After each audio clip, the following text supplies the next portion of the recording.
Simulan na natin ang balitaan. Narito ang malalaki at makabuluhang balita ngayong araw. Headlines.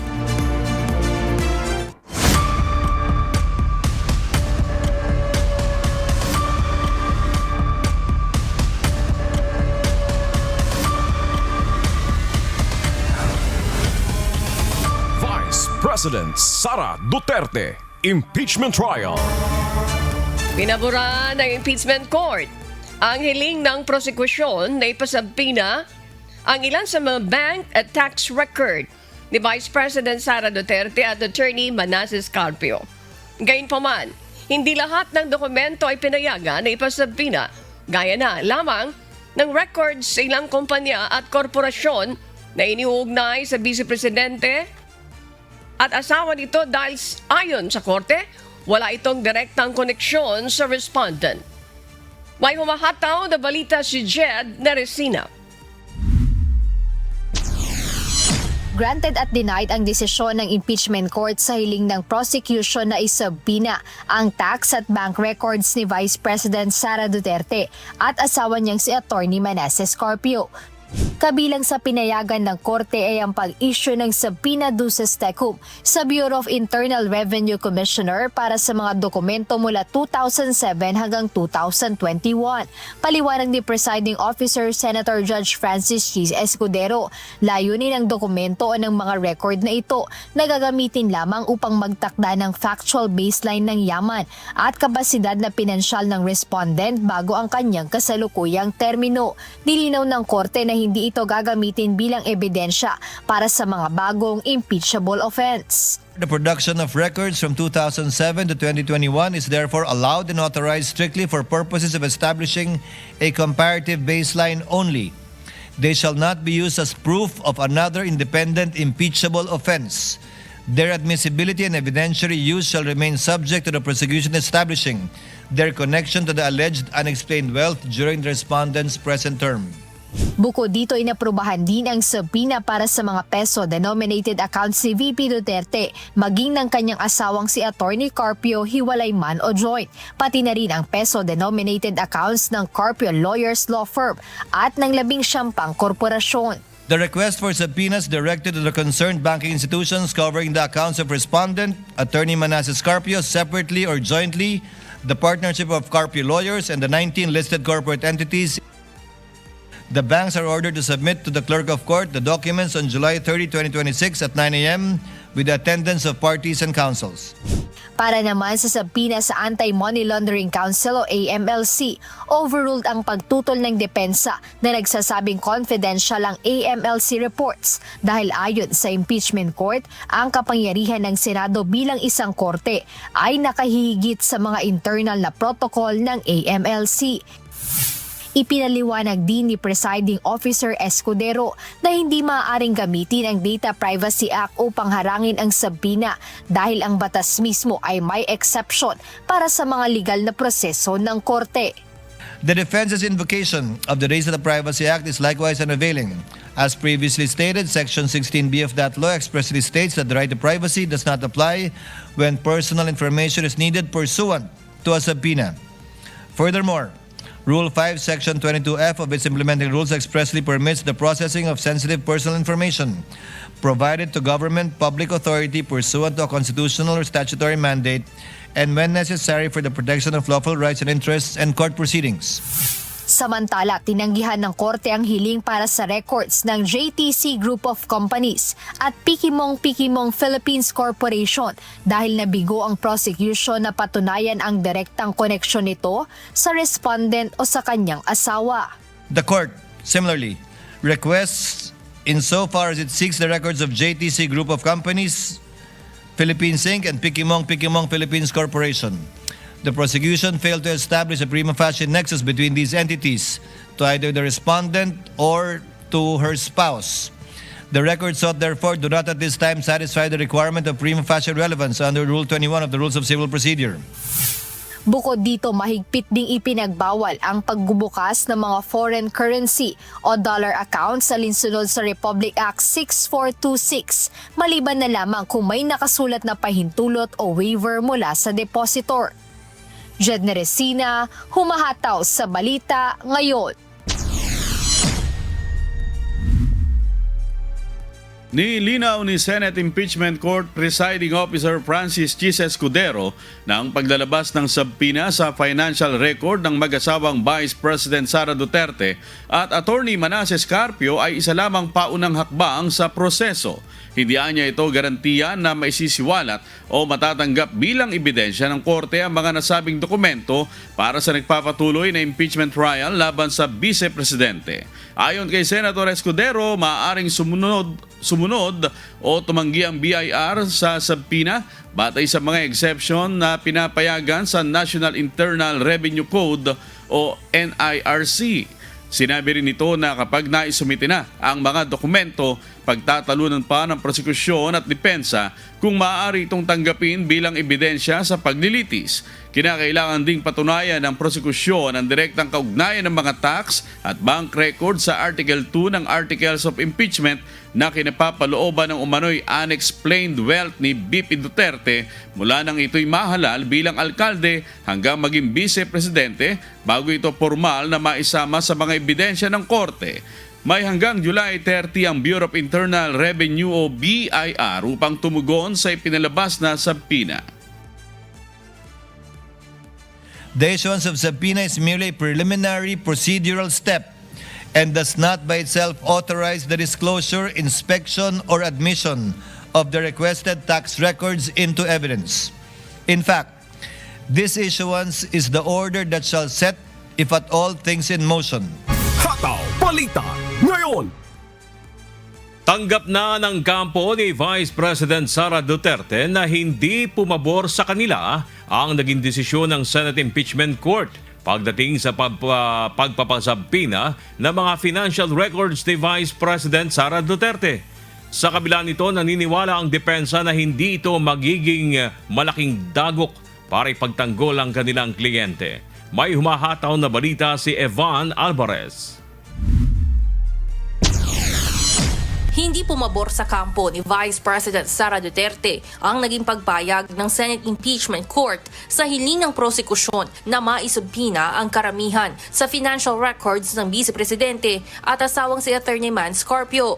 Ayon kay Attorney Michael Poa, spokesperson ng defense team, nailatag nila ng maayos ang kanilang argumento at naihanda na nila ang kanilang mga sarili sa kung ano man ang desisyon ng impeachment court.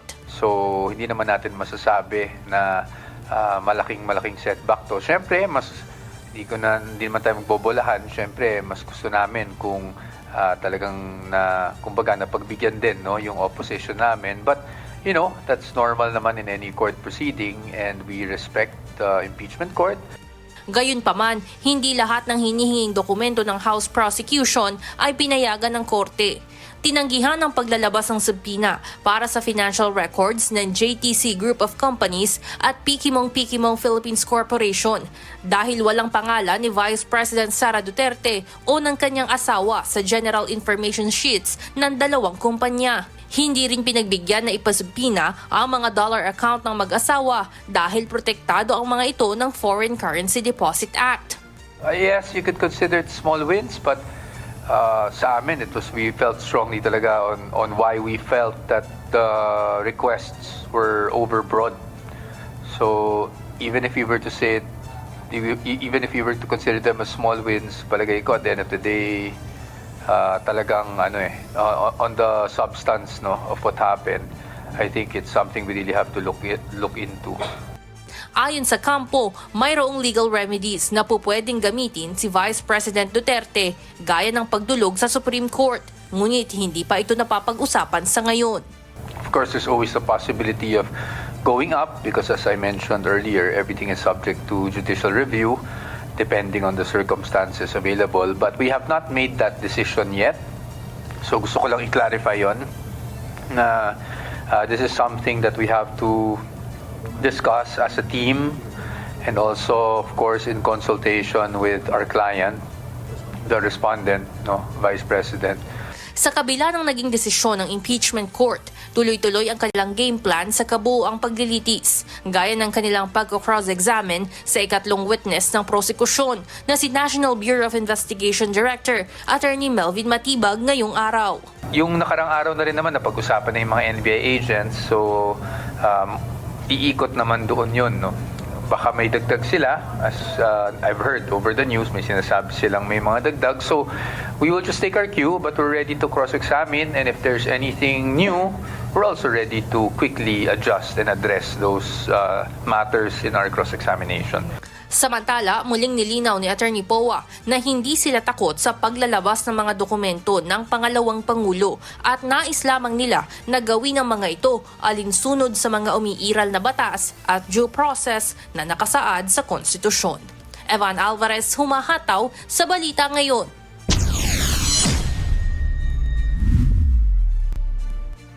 Umaasa ang House Prosecution Team na walang makapipigil kay Pangulong Ferdinand Marcos Jr. para magbigay ng authorization sakaling hilingin ito ng Commissioner ng Bureau of Internal Revenue. Hinggil sa tax records ni na Vice President Sara Duterte at asawang si Attorney Manasseh Carpio.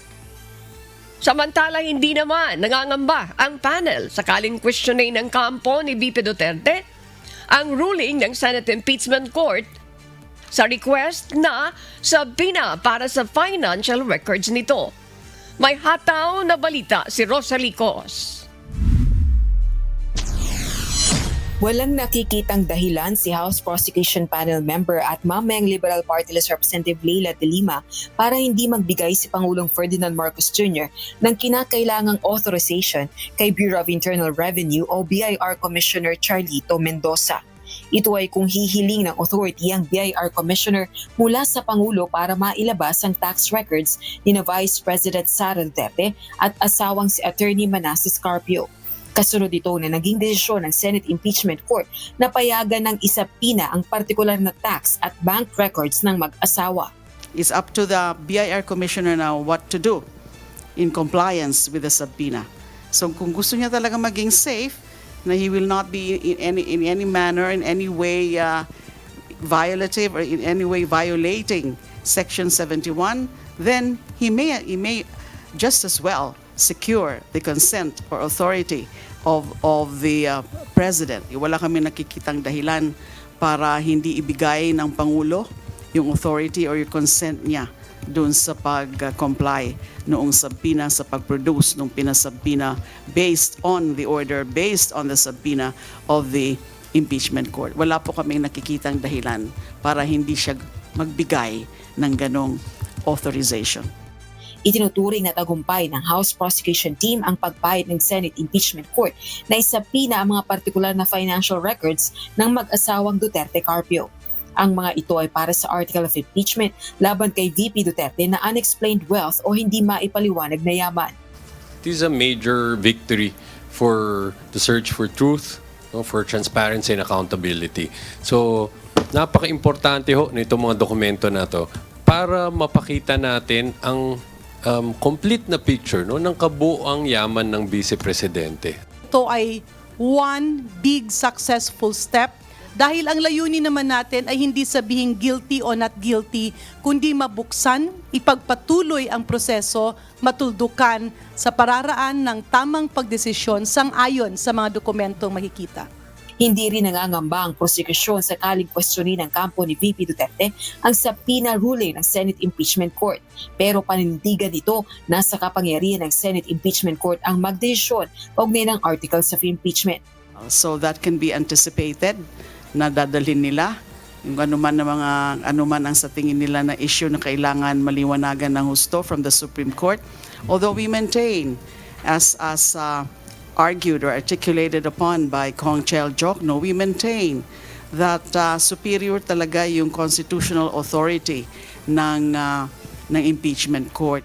Samantala, asahan na ang mahalagang testimonyang gagawin ni National Bureau of Investigation o NBI Director Melvin Matibag sa Senate Impeachment Court sa ika-8 araw ng impeachment trial kay VP Duterte.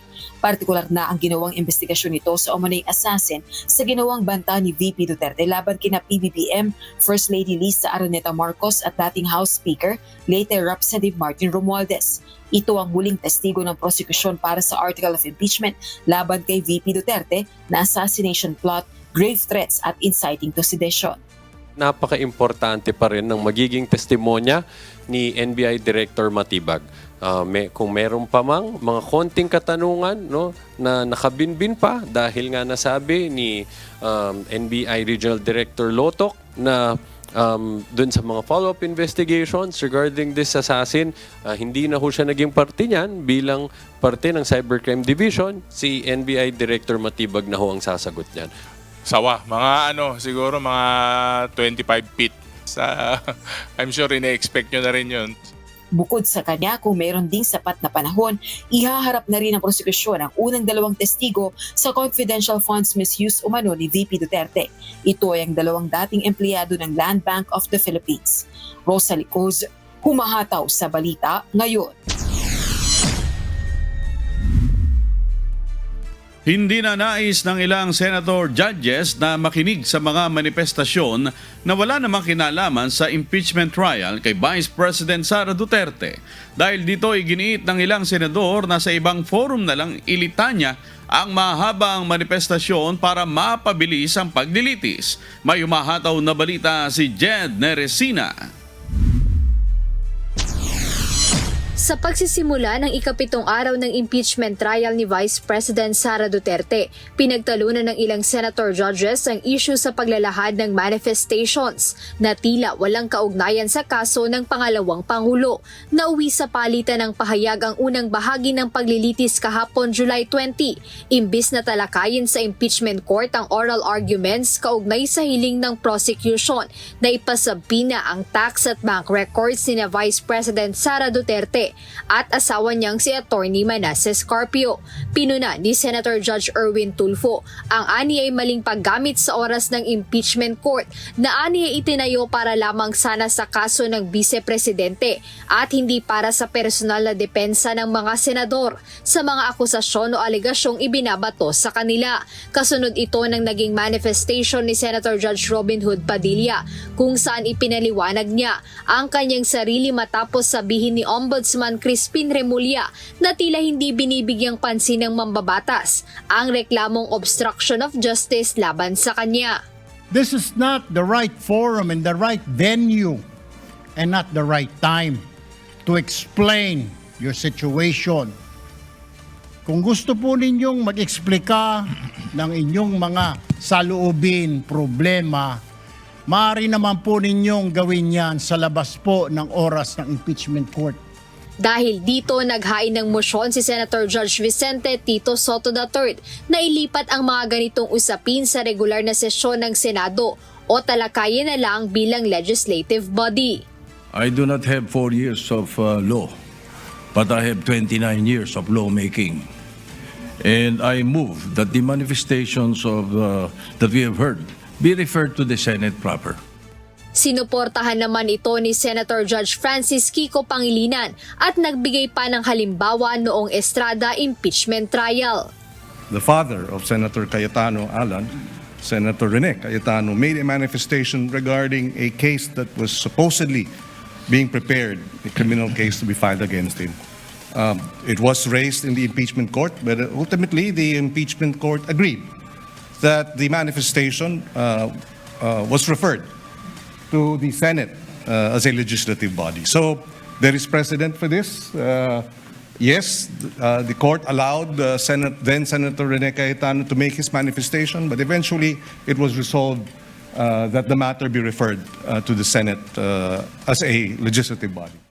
Dumipensa naman dito si Senator Judge Alan Peter Cayetano na nagsasabing ito ay karapatan ng mga mambabatas at iginiit na mahalaga ang integridad ng mga tumatayong hukom sa paglilitis.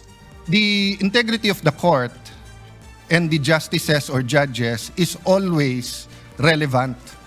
So if the Supreme Court or COMELEC, Court of Tax Appeals, Sandigan Bayang is being heard and the judges are being threatened, you give them time. So we cannot take the impeachment out of context. So I'm just saying, Senator Padilla just stood up to say, sumusunod siya sa batas. Tapos, kaya humaba to dahil nga hindi importante ata dito yung integrity ng judge. Paliwanag naman ni Senator Padilla na bilang senator judges, may integridad sila na dapat protektahan, kaya't dapat lamang sana ay mabigyan siya ng pagkakataon na maipaliwanag ang kanyang sarili dahil nahuhusgahan na agad siya sa mga ibinabato laban sa kanya. Yung pong nangyari sa akin, na ako po ay nahusgahan na kaagad bilang senator judge, ang pinaglalaban po natin integridad ng korte na ito at ng mga senator judge. Kaya sana po wag nating kalimutan na ang bawat Pilipino ay may karapatan, lalong-lalo na sa usapin na ikaw, ako, sa oras na ito, ay senator judge. At upang matapos na ang diskusyon, nagbaba ng pinal na desisyon si Presiding Officer Francis Chis Escudero. Binigyang diin ni Senator Judge Escudero na ang mga susunod na personal na hinaing ay dadalhin na sa tamang oras ng regular na sesyon ng Senado. The chair rules that the manifestation of Senator Judge Padilla shall remain in the records. We cite as a precedent to the precedent mentioned by Senator Judge Pangilinan, where the speech of the late former Senator Rene Cayetano was not expunged from the record, but referred to the Senate as a legislative body where it may be taken up. I ask the indulgence of the parties to this case. Wala po kasi kaming session. Ito lang po ang pagkakataong nakakapagsalita at nagkikita-kita kami habang recess kami. Pero umaasa ako, within hearing distance of my colleagues, na kapag nag-resume na po ang Senado sa susunod na linggo matapos ang sona ng Pangulo, may pagkakataon na po ang bawat miyembro ng Senado bilang senador, hindi bilang senator judge, na mailabas yung mga hinaing o anumang nais nilang sabihin kaugnay sa anumang nagaganap o nangyayaring hindi tama sa kanila o ginagawa laban sa kanila. And that I think is the proper forum for us to ventilate, discuss, look into, and if necessary, investigate the allegations and their accusations against senator judges in their capacity likewise as senators. So ordered. Asahan sa susunod na linggo, partikular sa July 27 o sa umaga ng araw ng State of the Nation address ni Pangulong Ferdinand Marcos Jr. Dito na ilalahad o tatalakayin ng mga senador ang kanilang mga personal na hinaing na walang kinalaman sa impeachment case ni Vice President Sara Duterte. Jedne Resina, humahataw sa balita ngayon. Mamaya na ang nakatakdang pagharap ni National Bureau of Investigation Director Melvin Matibag para magbigay ng testimonya kaugnay sa isinasagawang impeachment trial laban kay Vice President Sara Duterte. Inihayag ni Director Matibag na kapareho lamang ang kanyang magiging testimonya sa dalawang naunang NBI agents na una nang humarap sa impeachment court. Si Benedict Samson, humahataw. Handa na si National Bureau of Investigation Director Melvin Matibag sa ikawalong araw ng impeachment trial ni Vice President Sara Duterte ngayong araw. Ayon sa NBI Director, wala niyang pinag-iba sa naging sagot ng dalawang ahente ng NBI na sina Jeremy Lotoc at John Mark Calilong ang kanyang magiging testimonya.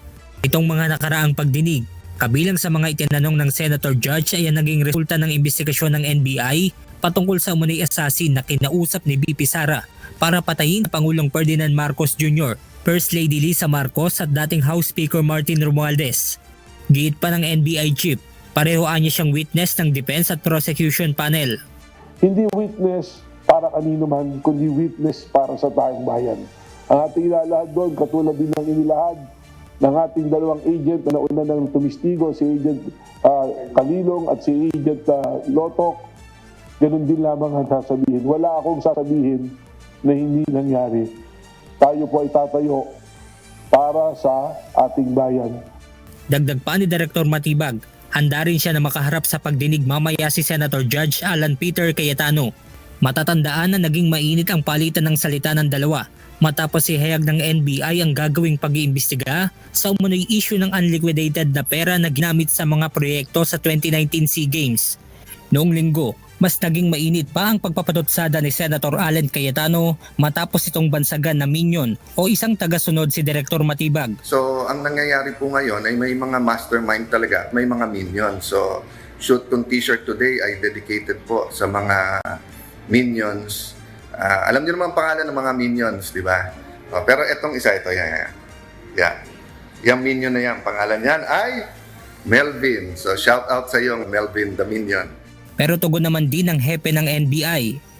Well, hindi na natin siguro papatulan yan kasi ang sabi ko na nga doon sa pahayag nung nagpapasalamat ako doon sa liderato ng NBI, yung mga officials natin na they come out with a statement at sinasabi nga doon, pagka wala kasing mabuting iaargumento doon sa mga inahayag sa'yo na dapat mo sagutin, wala kang masagot, you'll go to name calling. Yan yung alam ng mga lawyers yan, yung ad hominem yun eh. So, insultuhin mo na lang, tawagan mo ng pangalan, di ba? So, hayaan na natin siya. Siguro, yun yung paraan niya para pumukaw ng atensyon sa ating publiko. Benedict Samson, humahataw sa balita ngayon. Humiling si Senator Rodante Marcoleta sa Senate Impeachment Court na maikonsidera at mabilang ang kanyang boto sa impeachment trial ni Vice President Sara Duterte. Sa pagpapatuloy na impeachment trial kahapon, kinumpirma ni Senate Impeachment Court Presiding Officer Francis C. Escudero ang sulat mula kay Senator Marcoleta hinggil sa kahilingan nito na mabilang ang kanyang boto sa impeachment trial. I-refer naman ni Senator Escudero ang request ni Senator Marcoleta sa Senado bilang isang legislative body.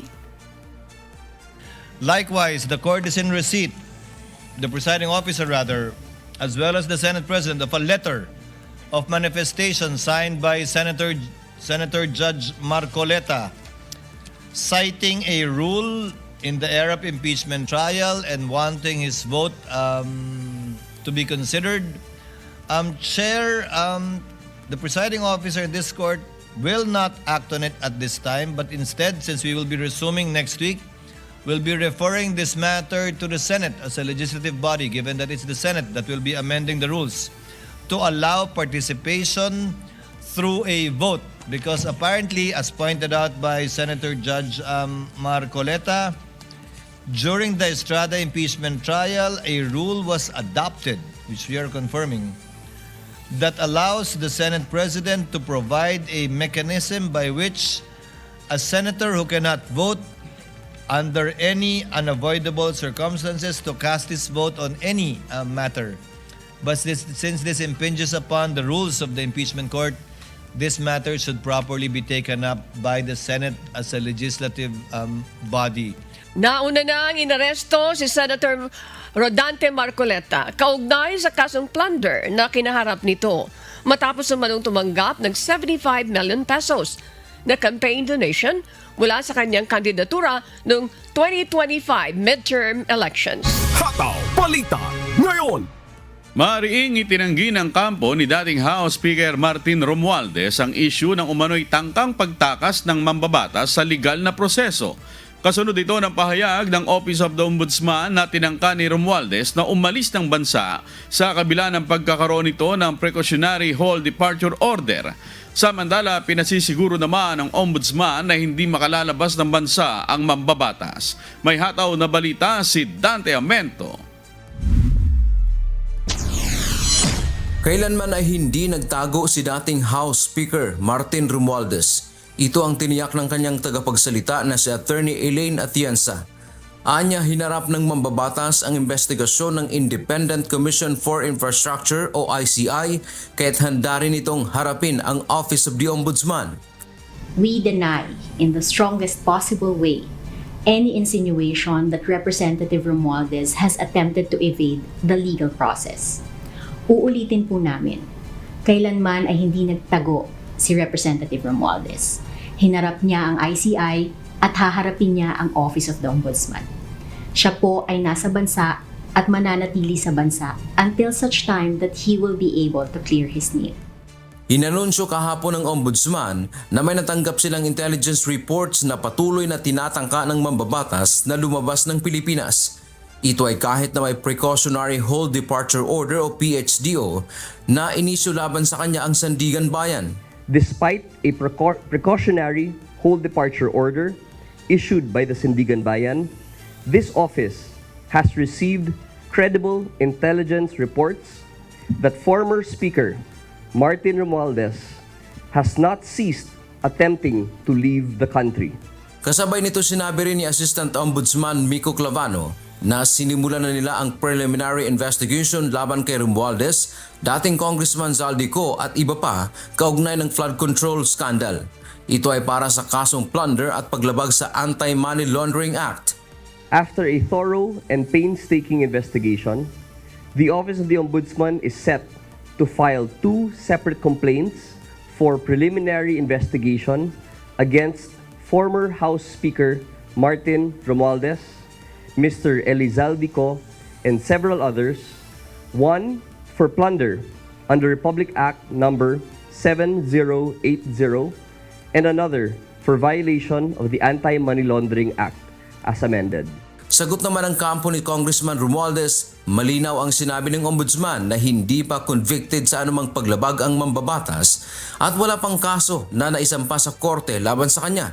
Tiniyak din ni Attorney Atienza na sasagutin nila ang reklamo kapag nabigyan na sila ng kopya nito. We remain confident that once the facts are examined objectively and the evidence is tested under the law, Representative Romualdez will be able to clear his name. Samantala, nanawagan ng Ombudsman sa lahat ng law enforcement at iba pang sangay ng pamahalaan na maging mapagmatsyag at tiyaking hindi makakaalis ng bansa si Representative Romualdez. Hindi isinasantabi ng ahensya ang posibilidad na hahanap ito ng ibang paraan para makalabas ng bansa. The office calls on all relevant agencies to make sure that this does not happen. Batay sa investigasyon ng Ombudsman, si Congressman Romualdez ang central figure sa isang scheme kung saan ang mga pampublikong pondo na dapat ay para sa flood control projects ay dinala sa mga pribadong kamay. Dante Amento, humahataw sa Balita Ngayon. Iginiit ng Malacanang na hindi makikialam si Pangulong Ferdinand Marcos Jr. sa investigasyon sa kanyang pinsan na si dating House Speaker Martin Romualdez kaugnay ng flood control anomaly. May hamon naman ang palasyo sa mga naiinip sa pagpapanagot sa mga sangkot sa naturang anomalya. May hataw na balita si Nela Maribuhok. Sisimulan na ng Office of the Ombudsman ang preliminary investigation sa reklamong plunder at paglabag sa Anti-Money Laundering Act laban kay dating House Speaker Martin Romualdez. Ayon kay Assistant Ombudsman Miko Clavano, base sa inisyal na investigasyon, itinuturing ang dating House Speaker bilang central figure sa flood control scam. Kaugnay nito, iginiit ng palasyo na hindi makikialam si Pangulong Ferdinand Marcos Jr. sa investigasyon sa kanyang pinsan. Wala po, hindi po makikialam ang Pangulo sa anumang pag-iimbestiga. Sabi nga po natin, at ang sabi rin po ng Pangulo, kahit sino po ang maapektuhan nito, kung saan po pupunta ang ebidensya. Sundan na lang po natin. Samantala, pinabulaan na naman ni Yusek Castro ang aligasyon ni ACT Teachers Party List Representative Antonio Tino na selective justice kung saan ang mga kaalyado ng administrasyon na sangkot sa flood control anomaly ay hindi pa nakakasuhan. Ay sa palace official, nangangailangan ng justice system ng ebidensya at due process at hindi puro akusasyon lamang. Yung mga hindi halos sanay sa mga humaharap sa korte o nagsasampa ng kaso, pwede nang sabihin na nababagalan sila.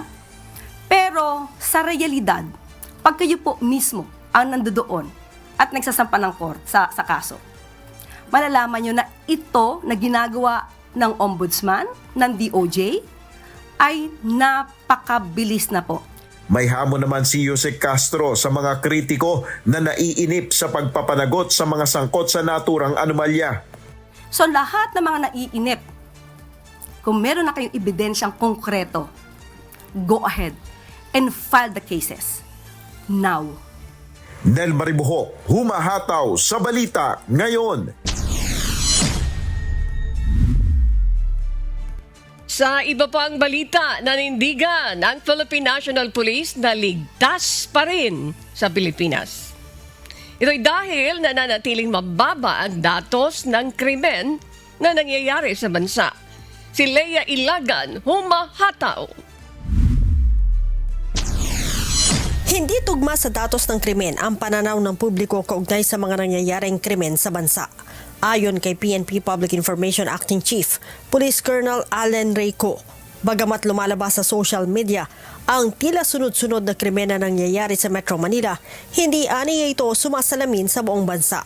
Nanindigan din ng PNP na nananatiling mababa ang crime incidents sa Pilipinas. 20.6% ang ibinaba ng 8 focus crimes. Ito ang in-identify natin as an index para makita po natin kung maguluman o payapa ang ating pamayanan. Now, yung po sa sinabi ninyo, not saying na sa Metro Manila ay magulo. Pero ano po ba ang ibig sabihin ng Pilipinas? It's not Metro Manila. Maging sa Metro Manila, aniya, ay bumaba ng 7% ang crime rate, habang 50% naman sa ibang mga rehiyon.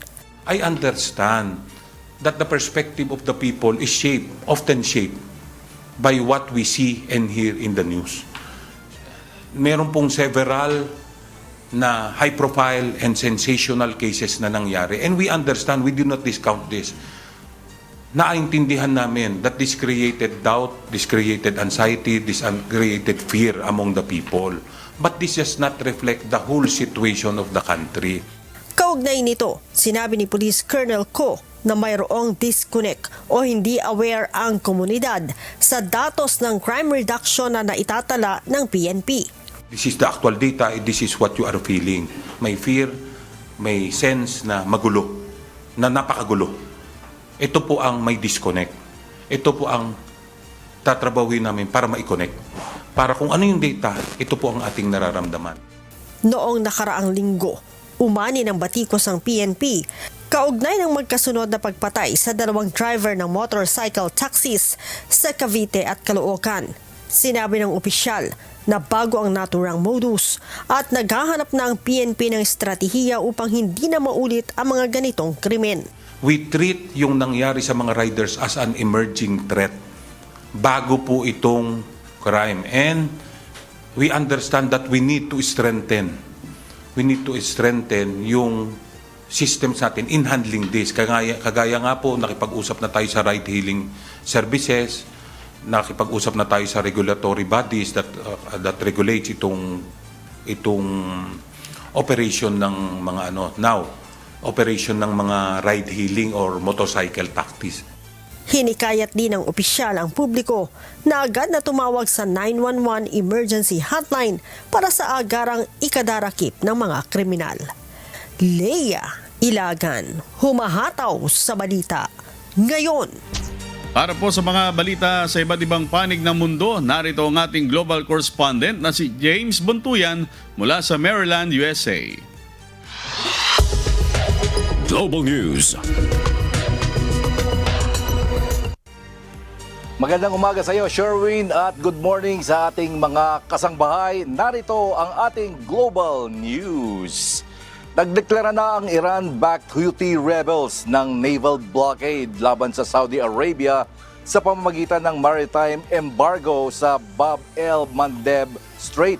Ayon sa grupo, isa ito sa kanilang ganti sa umano'y halos 12 taong blockade ng Saudi sa Yemen at sa kamakailang pag-atake sa Sanaa International Airport. Narito ang hataw na balita. Inanunsyo ng Houthi Armed Forces ang pagpapatupad ng maritime embargo laban sa Saudi Arabia. Ayon sa military spokesman ng Houthi na si Yahya Sari, hindi na kayang tiisin ng mga Yemen ang matagal na pagharang sa mga daungan, paliparan at pagpasok ng mahalagang supply sa kanilang bansa. صدق الله العظيم يواصل العدو السعودي المجرم حصاره الظالم والغاشم على شعبنا العزيز لما يقارب 12 عاما من نهب للثروات وحصار شامل على الموانئ والمطارات برا وبحرا وجوا في الخروج المليوني العظيم في جمعة التحذير والنفير وما سبقها من تجمعات ووقفات قبلية كبيرة، فإن القوات المسلحة اليمنية تؤكد على الآتي: أولا، تعلن القوات المسلحة اليمنية حظر الملاحة البحرية على العدو السعودي المجرم. Dahil dito, agad nilang ipagbabawal ang paglalayag ng mga sasakyang pandagat ng Saudi Arabia at nagbabala sila ng mas matinding pagtugon kung magpapatuloy ang umano'y paglabag ng Riyadh. تعلن القوات المسلحة اليمنية حظر الملاحة البحرية على العدو السعودي المجرم وفق معادلة الحصار بالحصار، وسيدخل حيز التنفيذ من لحظة إعلان هذا البيان. ثانيا، نؤكد على حق شعبنا العظيم. Una nang lumabas ang mga ulat na naghahanda ang Iran-backed Houthi rebels na isara ang Bab el-Mandeb Strait sa ilalim ng utos ng Iran. Ang hakbang ay direktang makaapekto sa pagluwas ng langis ng Saudi Arabia dahil ang nasabing daanan ang isa sa pangunahing ruta ng mga oil tanker mula sa Red Sea patungo sa pandaigdigang pamilihan. Ang Bab el-Mandeb Strait ay isa sa pinakamahalagang shipping route sa mundo dahil ito ang nag-uugnay sa Red Sea, Gulf of Aden at Suez Canal. Tinatayang humigit kumulang 7% ng pandaigdigang supply ng langis ang dumadaan dito. Lalo itong naging mahalaga sa Saudi Arabia matapos maapektuhan ang paglalayag sa Strait of Hormuz dahil sa lumalalang sigalot ng Estados Unidos at Iran. Bago ang deklarasyon, nagpalitan ng pag-atake ang Houthi at Saudi Arabia matapos sisihin ng grupo ang Riyadh sa pagbomba sa Sana'a International Airport. Bilang ganti, nagpakawala ang Houthi ng mga ballistic missile patungo sa Abha International Airport ng Saudi Arabia, bagamat ayon sa Saudi-led coalition, naharang ang mga ito. Iginiit ng Houthi na handa silang palawakin pa ang kanilang mga operasyon kapag nagpatuloy ang umano'y agresyon ng Saudi na posibleng humantong sa mas malawak na escalation ng tensyon sa rehiyon. وتثبيت هذه المعادلة. ثالثا، تؤكد القوات المسلحة اليمنية جهوزيتها الكاملة لكافة الخيارات، وأن أي حماقة يقدم عليها العدو السعودي الأرعن من خلال التصعيد الشامل فسنواجه بتصعيد شامل وقاس بإذن الله وقوته. Babala ng mga eksperto, kapag ganap na naisara ang Bab el-Mandeb Strait, posibleng mabawasan pa ang pandaigdigang supply ng langis. Tumaas ang presyo ng enerhiya at maantala ang paggalaw ng mga produkto sa global market. Wala pang tugon ang Saudi Arabia sa deklarasyon ng Houthi. James Bontuyan, humahataw sa balita ngayon. Kinandina ng Ukraine ang panibagong pag-atake ng Russia sa isang sibilyang cargo ship sa Black Sea malapit sa Odessa na anilay lantarang paglabag sa international humanitarian law. 10 na ang naitalang nasawi sa pag-atake, kabilang ang isang Ukrainian maritime pilot at 9 na dayuhang crew members. May hataw na balita si Jack De Ocampo. Mas tumindi pa ang pag-atake ng Russia sa mga barko na dumaraan sa Black Sea habang patuloy ang digmaan sa pagitan ng Moscow at Kyiv. Noong linggo, July 19, inatake ng Russia ang isang Turkish-owned at Guinea-Bissau flagged bulk carrier na Golden Leo na may kargang mais at papalabas pa lamang sa maritime corridor ng Odessa. Tinamaan ito ng 3 KH-59 at KH-69 cruise missiles na nagdulot ng pagkasunog sa barko. Tumagal ng magdamag ang isinagawang search and rescue operation sa mga sakay ng barko kung saan 8 ang nailigtas at nadala sa ospital. Gayunman, umabot sa 10 ang kumpirmadong nasawi, kabilang ang isang Ukrainian maritime pilot at mga crew na mula sa Syria at India.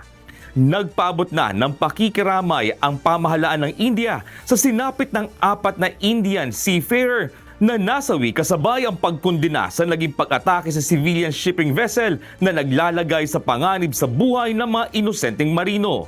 Bago nito, naging target din ng pag-atake noong Biyernes, July 17, ang bulk carrier na Venturo na naglalayag sa ilalim ng bandila ng Antigua at Barbuda. Nawalan ito ng kapangyarihang makabiyahe matapos tamaan, kaya kinailangang iligtas ng Ukrainian Navy ang mga crew habang patuloy pa ang mga pag-atake sa lugar.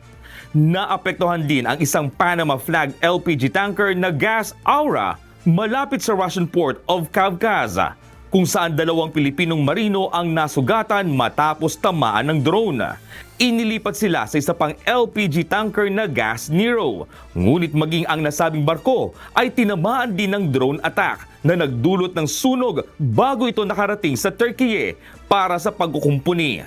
Kinundi na ito ng Ukraine at iginiit na isa itong sadyang pag-atake sa sibilyang barko na walang anumang bantang militar.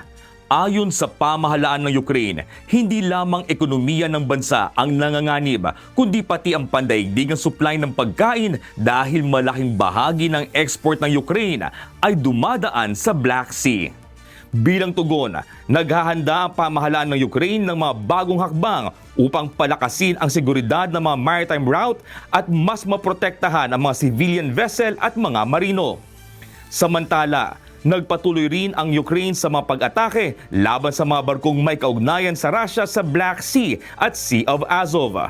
Ayon sa Ukrainian Unmanned System Forces na si Robert Brovdi, 7 Russian Shadow Fleet vessels ang tinamaan sa pinakahuling operasyon, kabilang ang 3 tanker at 4 na dry cargo ships.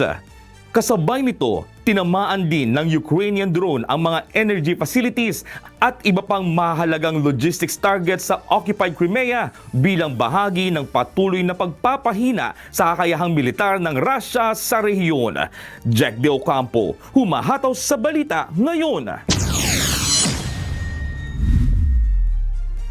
Kinumpirma ng Tehran na nagpapatuloy pa ang diplomatikong pag-uusap sa pagitan ng Iran at Estados Unidos sa pamamagitan ng mga mediator. Ito ay sa kabila ng walang tigil na palitan ng pag-atake ng 2 bansa sa mga nakalipas na araw na lalong nagpalawak sa labanan sa rehiyon. May umahataw na balita si Noel Poliarco. Balik-gyera na. Ito ang inianunsyo ni Iranian President Masoud Pezeshkian matapos masira ang pansamantalang kasunduan sa pagitan ng Iran at Estados Unidos na muling nagbunsod ng matinding sagupaan sa rehiyon. Ayon kay Pezeshkian, nasa gitna na ang kanilang bansa ng isang full-scale war laban sa Estados Unidos kasunod ng walang tigil na palitan ng pag-atake ng magkabilang panig. Pumasok na sa ikasyam na magkakasunod na araw ang pag-atake ng Estados Unidos sa mga targets sa Iran. Kabilang ang mga military command centers, air defense systems, missile at drone launch sites at mga pasilidad na ginagamit sa mga operasyong militar. Ayon sa Washington, pinaigting ang operasyon bilang ganti sa pagkamatay ng 3 Amerikanong sundalo. 2 sa mga ito ang nasawi sa missile at drone attack ng Iran sa Jordan, habang ang isa naman ay namatay sa Iraq habang isinasagawa ang pagpapasabog sa isang bumagsak na Iranian drone. Sinabi ni US President Donald Trump na ang pinakahuling pag-atake ng Estados Unidos ay pagpupugay sa mga nasawing sundalo, kasabay ng pagtitiyak ng matinding pag-atake laban sa Iran. Well, we feel very badly, but you know, those great people, those great patriots were out there fighting that Iran cannot have a nuclear weapon. Iran has been very, very badly damaged. They've lost everything almost militarily. They've got very little evidence. Samantala, lalo pang tumaas ang tensyon sa Strait of Hormuz matapos i-anunsyo ng Iran's Revolutionary Guard na 2 oil tanker ng Saudi Arabia ang kanilang pinasabog at pinahinto habang tinatawid ang nasabing waterway. Iginiit ng Tehran na lumabag ang mga barko sa itinalagang ruta at gumamit ng umano'y hindi ligtas na daanan sa udyok ng Estados Unidos. Dahil sa paglala ng sitwasyon, hinikayat ni US Secretary of State Marco Rubio ang ilan pang bansa na tumulong sa pagbabantay upang matiyak ang ligtas na pagdaan sa Strait of Hormuz. The only reason why the U.S. has conducted strikes is against assets of Iran that are being used to attack global commercial shipping. The Straits of Hormuz are international waterway, and they continue to launch against ships in that international waterway. Other countries should join us in this effort, but the United States is involved not just in protecting those ships, but in targeting the places that they use to launch these missiles and drones. Sa kabila naman ng lumalawak na labanan, kinumpirma ng Iran na nagpapatuloy pa rin ang mga diplomatikong pag-uusap sa pagitan nila ng Estados Unidos sa pamamagitan ng mga mediator upang mapigil ang mas malawak pang paglala ng sigalot. در این تردیدی نیست. دیپلماسی وظایف خودش رو خوب میشناسه و از هیچ تلاشی فروگذار نمیکنه. بازم تأکید میکنم همراه و همراستا با مدافعین وطن در نیروهای مسلح. پیشنهادهای مطرح شده از طرف میانجی‌ها به ما اعلام شده، ما این رو دریافت کردیم، اما الان در مورد جزئیاتش من اجازه بدید که دیگه ورود نکنم، ولی اصل موضوع که Ayon kay Bakay, aktibo pa rin ang mga mediator at nakarating na sa Tehran ang ilang proposal, bagamat hindi pa ito maaaring isa publiko sa ngayon. Sa panig naman ng Estados Unidos, iginiit ni Rubio na nananatiling bukas ang Washington sa diplomatikong solusyon. Gayunman, dapat aniya ay sumunod din ang Iran sa mga kasunduan at itigil ang mga paglabag. What I will say is that the United States always remains open to a diplomatic solution. We've tried multiple times with Iran, and we'll continue to try. If that door opens, we'll be happy to see it open. Noel Polyarco, humahataw sa balita ngayon. Inihalal ng Hamas si Khalil al-Haya bilang bagong pinuno ng grupo kapalit ni Yahya Sinwar na napatay ng hukbo ng Israel noong October 2024. Si al-Haya ang nangungunang negosyador ng Hamas sa mga ceasefire talks at isa pa sa mga malapit na kaalyado ni Sinwar. Itinuturing siyang kinatawan at simbolo ng matatag na paninindigan ng Hamas lalo na sa usapin ng pagdisarma at pakikipag-ugnayan sa Israel. Matatandaang patuloy na humihina ang Hamas matapos ang halos 3 taon ng digmaan sa Gaza na ikinasawi ng libo-libong individual at nagdulot ng malawakang pagkawasak sa teritoryo. Hataw Balita ngayon! Tunuligsa ng tanggapan ni Israeli Prime Minister Benjamin Netanyahu si New York Mayor Zoran Mamdani matapos nitong sabihing pinag-aaralan ng mga otoridad sa New York ang posibilidad ng pag-aresto sa punong ministro sa pagdalo nito sa UN General Assembly. Nauna nang inihayag ni Mamdani na kinokonsulta niya ang mga legal na eksperto ng lungsod ukol sa kapangyarihan ng alkalde na mag-utos ng pag-aresto sa isang foreign leader. Iginiit ni Mamdani na si Netanyahu ay dapat humarap sa International Criminal Court o ICC dahil sa mga paratang na war crimes kaugnay ng digmaan sa Gaza. And I believe that when someone is charged with an International Criminal Court warrant, it's something that should be taken seriously, whether it's Benjamin Netanyahu or it's Vladimir Putin or whomever else.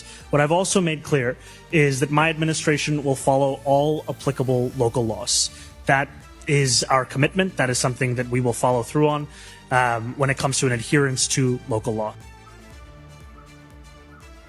Gayunman, naninindigan ang tanggapan ni Netanyahu na walang jurisdiksyon ang ICC sa mga Israeli at Amerikano at tinawag pa ito bilang isang kangaroo court.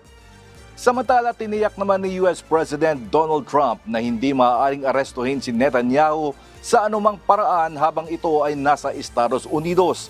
Nakatakdang ganapin sa Setyembre ang pagpupulong ng United Nations General Assembly sa New York kung saan inaasahang dadalo ang maraming world leaders. Matatandaan noong 2024, naglabas ang ICC ng arrest warrant laban kay Netanyahu kaugnay ng mga umano'y war crimes at crimes against humanity sa Gaza. Hataw Balita ngayon!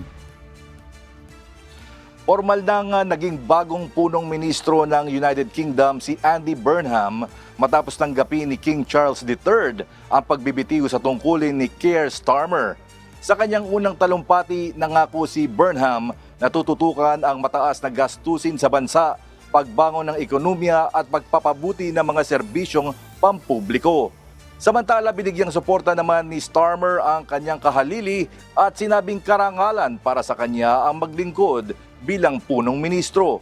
Nakatakdang suriin din ng mga unang polisiya ng bagong pamahalaan kabilang ang paggastos ng pamahalaan buwis at pagpapatakbo sa mga kumpanyang nagbibigay ng pangunahing serbisyo.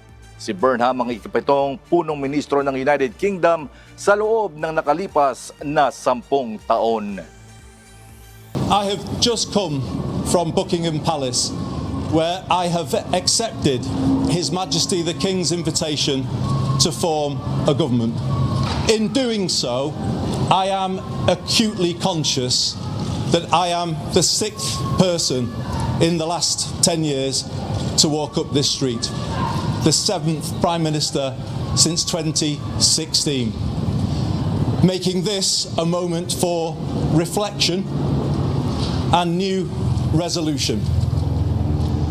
It requires my generation of politicians to raise our game and rise to the new challenge. Britain needs to show the world that we can regain our stability once again. And that is our challenge, to make politics work, to make it work better. Hataw Balita ngayon. At yan po ang mga balita mula sa iba't ibang panig ng mundo. Mula dito sa Maryland, USA, ako si James Bontuyan. Magandang araw pong muli sa ating lahat. Sinimula na kahapon ng Department of Social Welfare and Development ang pamamahagi ng ayuda sa ilalim ng Unified Package for Livelihood Industry, Food and Transportation o ang UPLIF Assistance Program. Lain ng programa na matulungan ang ating mga kababayan dahil sa epekto ng tumataas na mga presyo ng langis at mga kaakibat na epekto nito. Ngayong umaga ay atin pong pag-usapan ang tungkol sa UPLIF Assistance Program kasama si Assistant Secretary Juan Carlo J.C. Marquez para sa Planning and Policy at Co-Spokesperson ng DSWD. Magandang umaga po, Asik Marquez, at maraming salamat po sa inyong pagpapaunlak sa aming panayam. Ay, magandang umaga, sir, at sa lahat na nakikinig at sumusubaybay sa inyong programa. Magandang umaga. Opo, Asik, kamusta po yung pagsisimula ng distribusyon nitong expanded UPLIF assistance kahapon? Yes, tama po kayo dyan. So, kahapon ay sinimula natin ang pamamahagi ng financial assistance sa ilalim ng Unified Package for Livelihood, Industry, Food and Transport o UPLIF Assistance Program na pinangungunahan ng Department of Social Welfare and Development, naglalayong magbigay ng karagdagang suporta sa mahigit 7 milyong Pilipinong mahihirap, vulnerable at may mababang kita na lubhang apektado ng pagtaas ng presyo ng langis, bunsod ng tensyon sa gitnang silangan. No? So ito ay base na rin sa direktiba ng ating Pangulong Ferdinand Marcos Jr. So kahapon ang unang araw ng pamamahagi natin ng assistance, naging maayos at organisado naman po ang unang araw. At ito ay ginawa natin simultaneous nationwide, no, yung naging payout.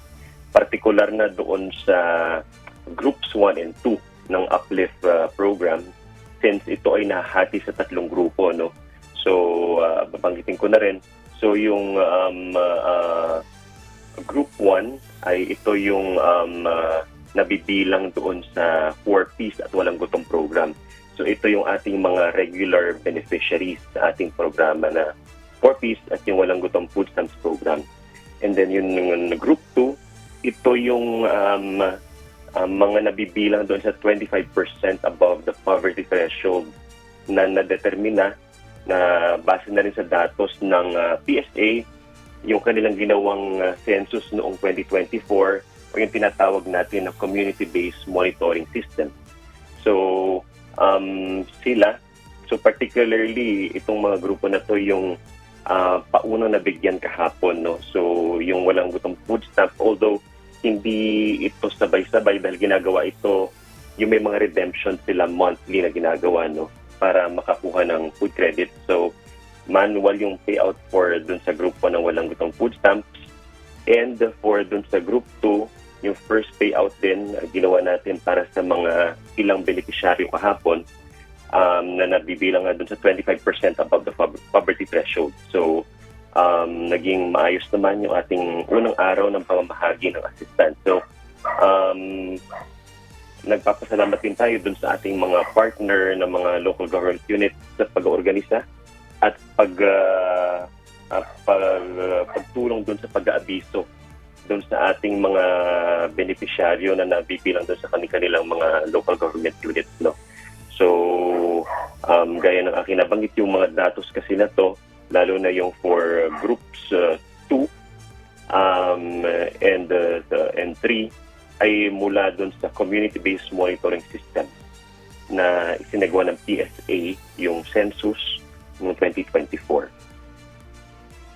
Okay po. Asek, maaari niyo po bang may paliwanag sa amin? Ano po ba yung proseso? Paano po yung proseso ng distribution nito? Yes, sir. So, unang-una dun sa pagbuo ng target, so gaya na aking nabanggit kanina, so ito ay nahati dun sa 3 grupo. So yung first group ay yung 40s na walang gutong beneficiaries. And then pangalawa, yung mga yung 2.5 million na poor and near poor, na pasok dun sa 25% above the poverty threshold.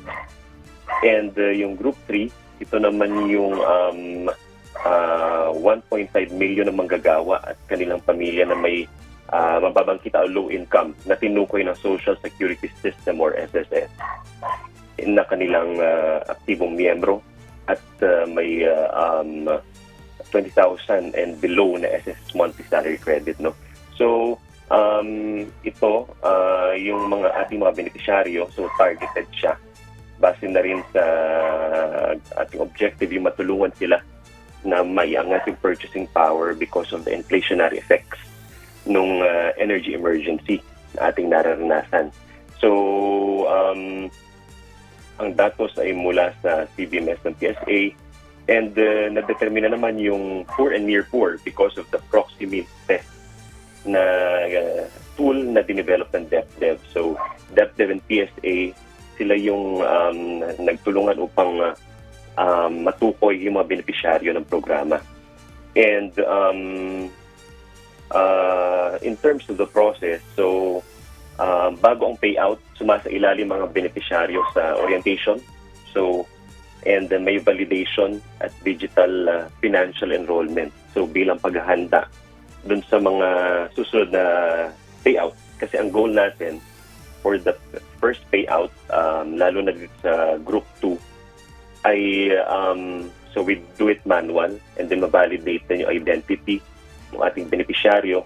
But for the succeeding payouts, gusto natin digital na. Since itong group 2 and 3, the payout will start July and that will be monthly hanggang Disyembre, no. So kaya ang goal natin na makuha yung kanilang mga digital money wallet accounts or kanilang mga kung wala silang digital money wallet account, pwede natin silang i-enroll sa Land Bank. So magkaroon sila ng transaction accounts. And for doon naman sa group 1 for walang gutom and 4Ps, so yung 4Ps kasi regular na itong tumatanggap ng cash grants mula sa DSWD. So meron na silang mga bank accounts. So i-deposit natin yung one-time assistance na 2,000 pesos dun sa kanilang mga bank accounts. And para doon naman sa walang gutom program beneficiaries, one-time din ito na 2,000 pesos na ating isasabay sa pagbibigay dun sa kanilang redemption ng kanilang food credit, no. So ganun ang maging sistema nito, no. So sa una for the groups 2 and 3, so for group 2, gaya ng sinimulan natin yesterday, it will be a manual payout. And then 3, ito naman, ino-notify sila ng SSS. So, since merong sistema ang SSS na pag-notify sa kanilang mga active beneficiaries doon sa makakatanggap, no. So, dito inaano natin, ine-encourage natin yung financial inclusion. So, lalo na para mas maging convenient at para hindi mas hassle dun sa ating mga beneficiaries, no.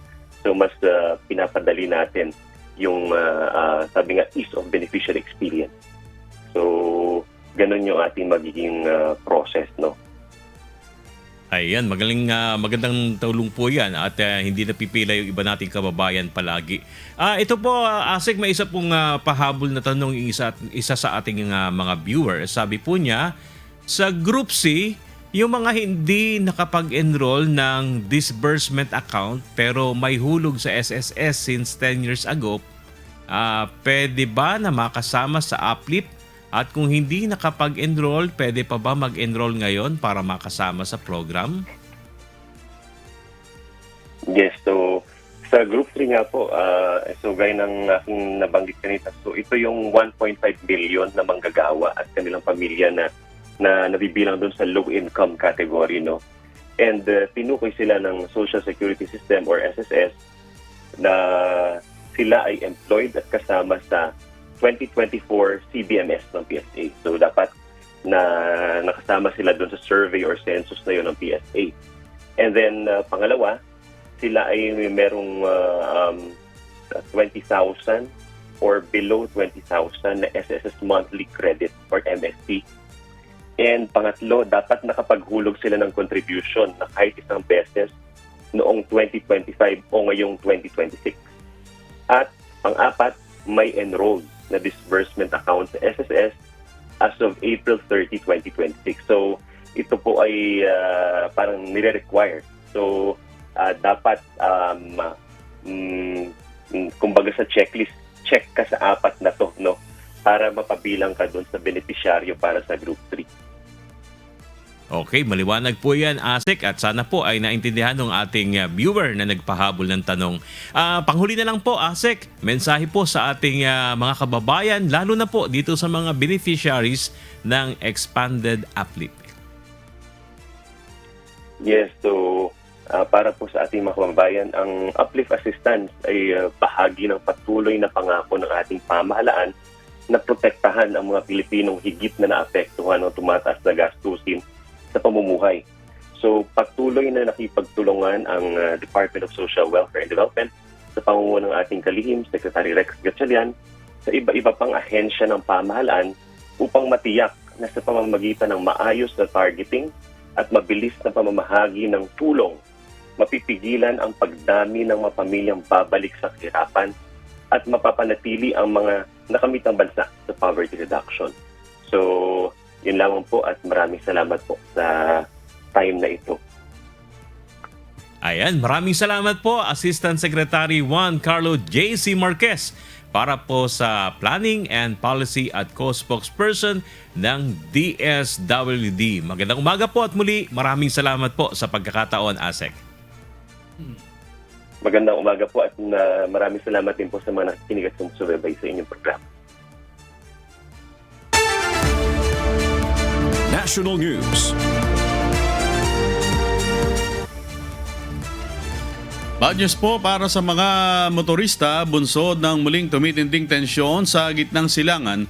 Panibagong malaki ang dagdag sa presyo ng mga produktong petrolyo ang ipatutupad ng mga kumpanya ng langis simula ngayong araw ng Martes, July 21.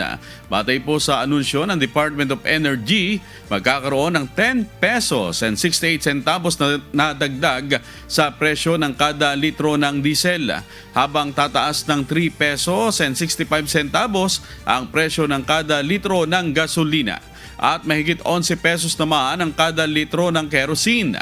Sa kabila nito, ilang mga oil company naman na nagsabi na magpapatupad ng staggered basis o utay-utay na dagdag presyo sa langis upang hindi mabigatan ang mga motorista.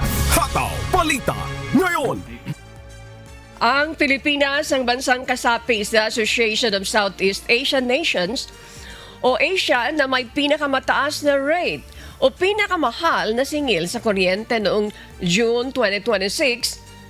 Ayon sa Department of Energy, ayon kay DOE Undersecretary Rowena Guevara, ito ay dahil sa kakulangan ng supply ng kuryente sa kabila ng mataas na demand sa mga nakalipas na buwan. Batay sa report ng DOE, umabot na sa 12 pesos and 43 centavos per kilowatt hour ang average rate sa kuryente sa Pilipinas noong Hunyo, na malayo sa 93 centavos per kilowatt hour na singil naman sa Singapore.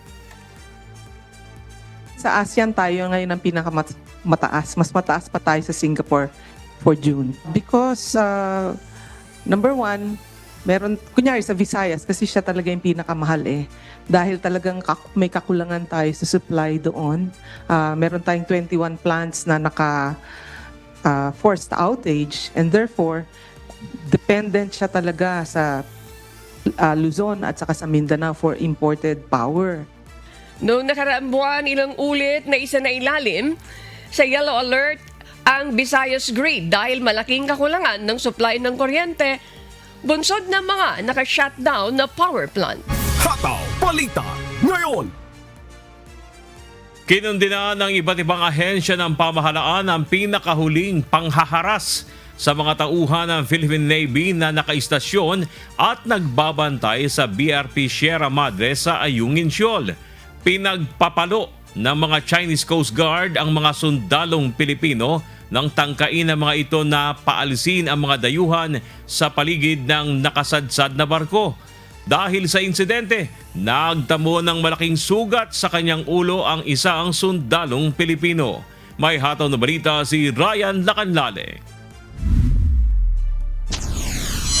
Sa videong ito na ibinahagi ng Armed Forces of the Philippines, makikita ang 8 tauhan ng Chinese Coast Guard na sakay ang isang rigid hull inflatable boat o RIB. Sa isa pang mas maliit na rubber boat, nakasakay naman ang ilang tauhan ng Philippine Navy. Batay sa impormasyong ibinahagi ng AFP, lumapit at nagpapaikot-ikot ang RIB ng Chinese Coast Guard sa BRP Sierra Madre at kinukunan ng larawan at video ang barko. Dahil dito, nag-deploy ng 2 rubber boat ang AFP upang paalisin ang mga Chinese. Pilit nang lumayo ang rubber boat ng Philippine Navy mula sa RIB ng CCG hanggang sa tuluyan na itong umalis. Dahil sa insidente, nagtamo ng malaking sugat sa kanyang ulo ang isang Pilipinong sundalo at nasira rin ang rubber boat ng Philippine Navy. Agad na binigyan ng atensyong medikal ang sugatang sundalo habang patuloy na inaalam ang lawak ng kanyang pinsala at kung kinakailangan siyang ilikas para sa karagdagang gamutan. Ang Armed Forces of the Philippines mariing kinundina ang panibagong agresibong aksyon ng Chinese Coast Guard. Sa kabila ng karahasan, sinabi ng AFP na nananatiling profesional at disiplinado ang mga Pilipinong sundalo. Binigyang diin din ng AFP na magpapatuloy ang kanilang local presence at sustainment operations sa BRP Sierra Madre at hindi sila magpapatinag sa anumang uri ng pananakot o agresyon. Ayon sa Department of National Defense, ang insidente ay isa na namang kaso ng paulit-ulit na paghaharas at agresibong kilos ng Chinese Coast Guard. Para sa ahensya, lalo lamang nitong pinatitibay ang kawalan ng tiwala sa People's Republic of China dahil sa patuloy nitong pagbaliwala sa United Nations Convention on the Law of the Sea o UNCLOS at sa 2016 Arbitral Award. Muling iginiit ng DND na hindi uurong ang Pilipinas sa pagtatanggol sa ating soberanya. Samantala, hindi naman katanggap-tanggap para sa Department of Foreign Affairs ang anumang uri ng karahasan laban sa mga Pilipinong sundalo na legal na gumaganap ng kanilang tungkulin sa BRP Sierra Madre. Dahil sa insidente, makikipag-ugnayan ng DFA sa AFP para sa kaukulang diplomatikong hakbang. Mariin ding kinondena ng National Task Force for the West Philippine Sea o NTF-WPS ang umano'y marahas at iligal na aksyon ng Chinese Coast Guard. Ayon sa NTF-WPS, ang naturang insidente ay nagpapataas lamang ng tensyon sa West Philippine Sea at naglalagay sa panganib sa kaligtasan ng mga Pilipinong sundalo na nagsasagawa ng kanilang lehitimong tungkulin sa loob ng EEZ ng bansa. Pero sa panig ng Chinese Embassy sa Maynila, ang mga sundalong Pilipino umano ang unang nag-udyok ng gulo. Ryan Lacanlale, humahataw sa Balita Ngayon.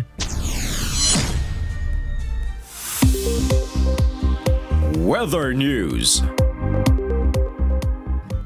Okay, this time alamin natin ang magiging lagay ng panahon sa iba't ibang bahagi po ng bansa ngayong araw ng Martes, July 21, 2026. Panoorin po natin ang update mula sa Pag-asa Weather Forecasting Center.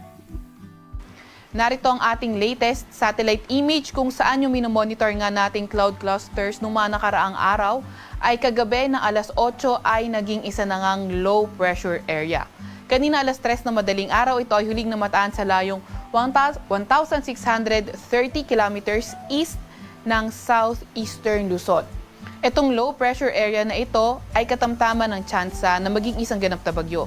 Ibig sabihin, in the next 24 hours, bababa ang tsansa na maging bagyo, pero beyond 24 hours, increasing na yung kanyang chances.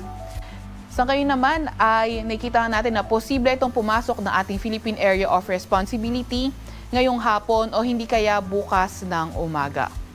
Nakita nga rin natin na once na pumasok ito at unti-unting lumapit sa ating bansa ay posibleng magdala ito ng mga pag-ulan sa malaking bahagi ng ating bansa. So ito ding low pressure area na ito ay nasa loob na ng ating Tropical Cyclone Advisory Domain. So once or kung mabuhay ito habang nasa Tropical Cyclone Advisory Domain, maglalabas tayo ng Tropical Cyclone Advisory. Or kapag ito ay pumasok sa ating Philippine Area of Responsibility at ito ay naging ganap na bagyo, sa lugar nga na yon, maglalabas tayo ng Tropical Cyclone Bulletin. Kaya patuloy pa nga rin tayo mag-antabay sa mga ilalabas na update ng Pag-asa. Samantalang southwest monsoon naman o habagat ang nakakaapekto sa lugar ng Mindanao at kanlurang bahagi ng Luzon pati na rin ng Visayas. Para naman sa lagay ng panahon ngayong araw, simulan natin sa May Luzon. Inaasahan nga natin sa Metro Manila and the rest of Luzon yung fair weather condition at mga tsansa ng mga localized thunderstorms. So by tomorrow and Wednesday, Thursday, inaasahan nga natin na posibleng maging maulan sa may Mimaropa, pati na rin sa may Bicol region. At pagdating ng Friday and Saturday, posibleng malaking bahagi na ng Luzon yung maging maulan. Agwat ng temperatura ngayong araw sa Metro Manila at Legazpi ay 25 to 33 degrees Celsius. Sa Baguio ay 17 to 25 degrees Celsius at 25 to 37 degrees Celsius naman sa may Tugigaraw. Agwat naman ang temperatura sa Puerto Princesa at Calayan Islands ay 26 to 32 degrees Celsius. Para naman sa lagay ng panahon sa Visayas at Mindanao, inaasahan nga natin na sa Western Visayas, Negros Island Region, Zamboanga Peninsula, pati na rin sa may Bar, magiging maulan dulot ng southwest monsoon o habagat. Sa nalalabing bahagi ng Visayas at Mindanao, asahan nga natin yung fair weather at may mga tsansa pa rin ng mga localized thunderstorms. Yung mga kasamahan natin sa Regional Services Division patuloy na maglalabas ng mga thunderstorm advisory, rainfall advisory o hindi kaya heavy rainfall warning kung kinakailangan.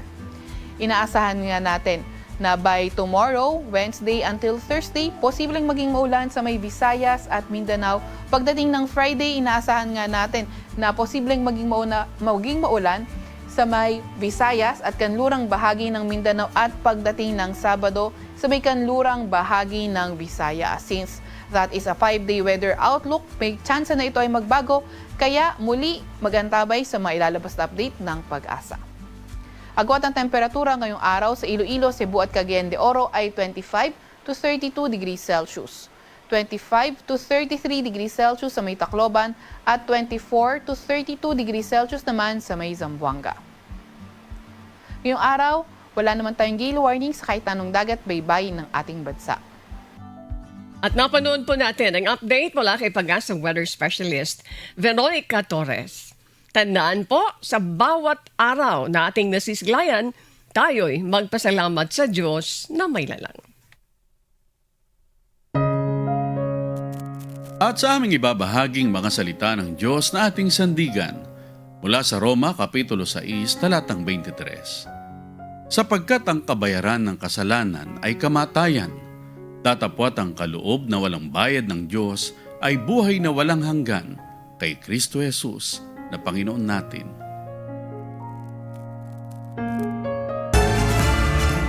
At yan po ang mga humahataw na balita ngayong umaga ng Martes, ika-21 sa buwan ng Hulyo 2026. Ako po inyong amigo, Sherwin Kulubong.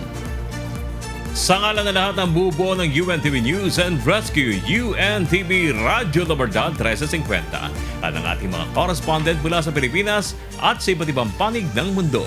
Ako naman po si Bernard Dadis. Oh, sabi ni Ma'am Joanne Nano, ang ating EP, no more bati na Christian. Sara. Okay. At dito po sa UNTV at UNTV Radyo La Verdad 1350, Diyos ang aming sandigan. Serbisyo publiko ang aming pinahalagahan. Ako naman po si Annie Rentoy. Stand by for a while dahil susunod na po ang Good Morning Kuya. Salamat po sa Diyos at magandang umaga.